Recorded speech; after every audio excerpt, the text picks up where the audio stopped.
പ്രശ്നരഹിതവും തീർത്ഥാടന സൗഹൃദവും നിറഞ്ഞ 41 ദിവസത്തെ മണ്ഡലകാല ഉത്സവമാണ് കടന്നുപോയത്. തീർത്ഥാടനം കഴിഞ്ഞതോടെ ശുചീകരണ പ്രവർത്തികൾ വിവിധ സെക്ടറുകളിൽ സർക്കാർ വകുപ്പുകളുടെ മേൽനോട്ടത്തിൽ നടന്നു.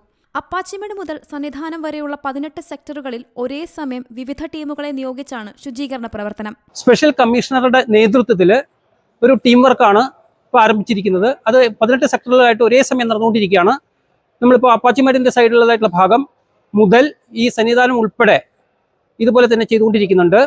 അപ്പോൾ അതിൽ കൂടുതൽ നമുക്ക് കവർ ചെയ്യേണ്ട ഏരിയ ആയിട്ട് നമ്മൾ ഐഡന്റിഫൈ ചെയ്തിട്ടുള്ളതിൽ ഒന്ന് എന്ന് പറയുന്നത് അരവണ പ്ലാന്റിന്റെ ഭാഗമായിരുന്നു.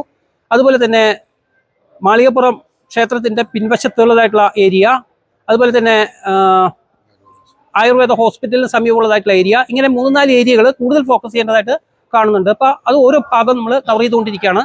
രാവിലെ 7:30 ആരംഭിച്ച ശുചീകരണ പ്രവർത്തനങ്ങളിൽ വിവിധ വകുപ്പുകളിലെ ഉദ്യോഗസ്ഥർ, വിശുദ്ധി സേന, വിവിധ സന്നദ്ധ സംഘടനകളിലെ അംഗങ്ങൾ തുടങ്ങിയവർ പങ്കെടുത്തു. മകരവിളക്ക് ഉത്സവത്തിനായി ഡിസംബർ 30 തിരുനട തുറക്കുന്നതിന് മുന്നോടിയായിട്ടാണ് സമയബന്ധിതമായി ശുചീകരണം പൂർത്തിയാക്കാനുള്ള ശ്രമം പുരോഗമിക്കുന്നത്. സീ മലയാളം ന്യൂസ്, പത്തനംതിട്ട.